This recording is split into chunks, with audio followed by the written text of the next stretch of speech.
I've been thinking about posting a video on terraforming. What would happen if you tried to make some of the most difficult or impossible planets in the solar system more habitable, like Titan, Pluto, or even Jupiter? Titan is as lightweight as a tennis ball. It has no bedrock. If you brought a space heater to make a spot habitable for humans, the ground under you would collapse like a snow cone. Pluto, if you heated things up, might become a water world, except that most of its ice is nitrogen and methane, so it would be an unlivable chemical soup. But Mars is already the most Earth-like planet, and we can hypothesize about terraforming there in much more detail. Elon Musk has announced he intends to go to Mars, possibly with unlimited government funding, and my hero, Sabine Hossenfelder, has posted an excellent video on it. Sabine is a physicist who knows a great deal more than me. However, I have a background in ecology. She suggests there are several roadblocks standing in our way, which I will attempt to navigate. The first is changing Mars a little bit at a time to start the process of biological succession. The opposite of this is a kind of terraforming you might call planetary landscaping, where you import bedrock, soil, and organisms strip-mined from donor worlds with the goal of creating an Earth-like park setting for colonization. Mars is only a little bit colder than Antarctica, where life does exist. The most Mars-like environment on Earth is the Atacama Desert in Chile, where you have to break rocks open to find an organism.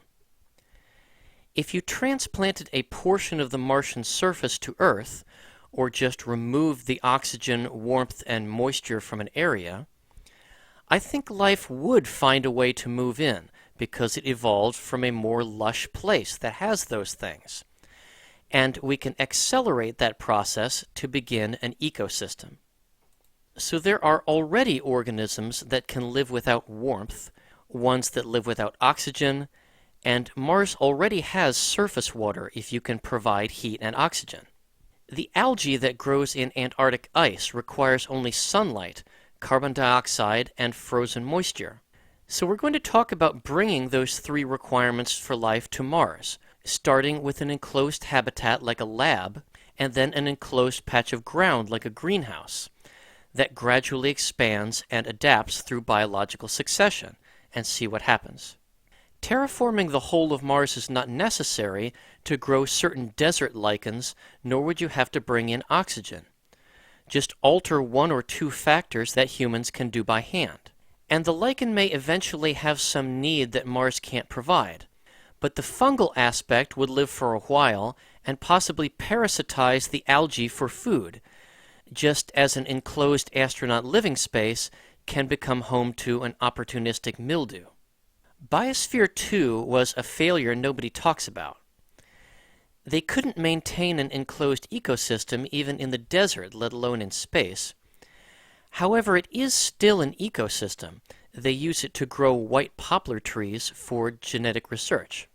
Thus, a small patch of Martian ground that has been warmed, wetted, and pH'd can become a garden that eventually you are protecting from just one thing, let's say radiation or atmospheric pressure, or the organism has evolved into something unique to Mars, like the radiotropic fungus that grows on the Chernobyl reactor. This gives me the idea of starting the terraforming project in a cave system. Sabine points out that Martian soil is no good. But all soil on Earth began as inorganic materials, and in many places still is inorganic. In Hawaii, vegetation grows right up to newly produced minerals, and each habitat on Earth adapts plants to a different set of mineral requirements. Some plants don't require nutrients, which actually cause the roots to rot. You can germinate a mango seed or a coconut in a bag of playground sand. In fact, you could get plants to grow in rubberized mulch made from old tires if you transition a little bit at a time, which means you can transition from hydroponic gardening to a portion of the Martian surface. If you think of soil science as combining organic and inorganic components, one day you'll have as much as a landfill that's overgrown with weeds, or in this case, a landfill made of sand and ironized rock. On Earth, landfills turn into forests. Sabine makes a statement that you can't oxygenate Mars because it doesn't have a magnetic field and is constantly losing atmosphere due to solar wind. She says you would have to run wires around the planet to generate a magnetic field. This comes from an article in the International Journal of Astrobiology, which raised a couple of immediate flags to me. Mars does have a magnetic field. It's a planet-sized body of ionized rock. Why would you build wires when you already have a bigger magnet than we could ever produce? It has a molten core, which makes it a giant electronuclear generator just from the weight of its mass and rotation. We could be using lifeless planetary bodies to power our lives on Earth, which raises the question, why don't we solve our own energy crisis by harnessing the latent energy of our own planet before we think about going to Mars? Mars does have an atmosphere. Just because a planet is losing atmosphere doesn't mean if you had oxygen generators on the surface, that oxygen would evaporate into space. A machine that runs on carbon dioxide would be all right for the next millennium. Our own atmosphere is divided into layers by gravity, rotation, and other forces, but oxygen, nitrogen, and carbon dioxide coexist without the heavier molecules sinking and the lighter ones rising. There are trace amounts of oxygen on Mars, presumably created by Martian plants billions of years in the past, just as Earth had its own red phase when microbial life first brought about the oxidation of iron, something we can see even better on Mars. The Perseverance rover has a little oxygen generator, which was tested in 2021, although I'm having a hard time finding out if that oxygen stayed in one place or just disappeared. On Earth, the oxygen released would be carried by the wind, eventually forming a band, let's say along the equator, so that's where we can concentrate our warmth and moisture efforts as well. Sabine says that surface water can't exist on Mars because the atmospheric pressure is so low, ice just evaporates when it melts. This raised a very small flag for me because the search for surface water on Mars has been going on for decades. In 2018, a possible subterranean lake similar to Lake Vostok was discovered in the Mars polar region. This is why I think terraforming should begin underground. There may be kilotons of liquid water preserved in rock below the surface, and tiny ecosystems exist in preserved water droplets. I also think it's possible for life to exist around steam vents or geysers, even if there is no liquid water.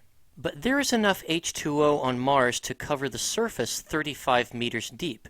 If there was a way to warm things up and restore pressure, let's say to the conditions of the Arctic Circle, Mars could have an Arctic landscape that retains water with a narrow green belt along the equator sustained by meltwater, where we have purposefully established an oxygen belt, landscaping, and plant succession for colonies that have a lot more going for them than just an enclosed existence, colonies where there is more reward. But I'm going to yield to Sabine's expert opinion on this. Something happened in Mars's past that killed off its entire biosphere. We can speculate all we want, but the fact is it couldn't find a way to survive. An ecosystem that had its entire run past the age we are now and still couldn't avoid it.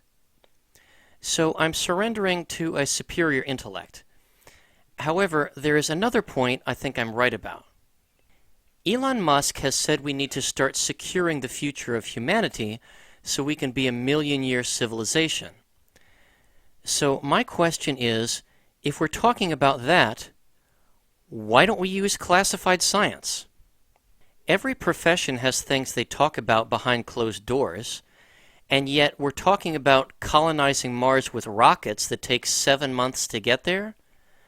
not teleportation. So we're going to be a million-year-old civilization, but we won't have time travel?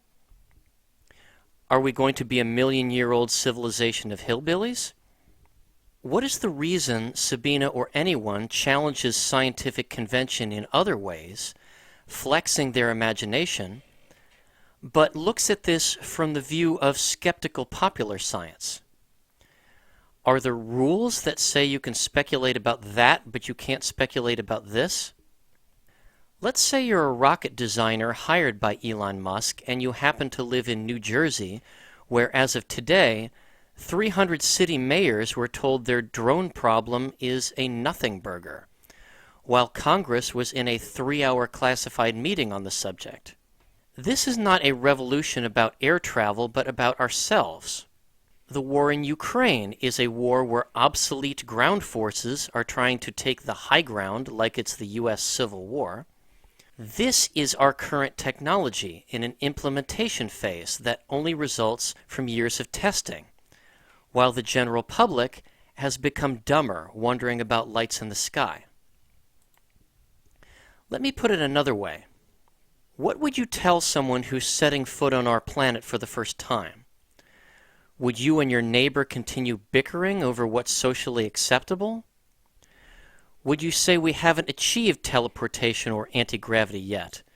Or would you say, well, you're an alien, so I heard that we do have it? Or would you tell them, I don't know where our technology is now? There's an extreme disparity of ideas because there's an extreme disparity of beliefs. Take, for example, the hurdle that it takes 7 months to get there, and humans have never endured cosmic radiation or weightlessness for that long. This is from the perspective that space travel costs billions because you have to build and justify something humans don't need, assembled from dozens of factories, like signing a historic treaty with dozens of pens. If we lived like ants that make ladders with their bodies, there would be a colony on the moon right now. Millions of people would be building rockets day and night because that's what they do. One reason there is such a high risk in space due to the smallest errors is we're not building a system where leaving the ground is its natural state, like a beetle that falls and just gets back up again. Anti-gravity propulsion just falls to its destination by letting it do what it's inclined to do.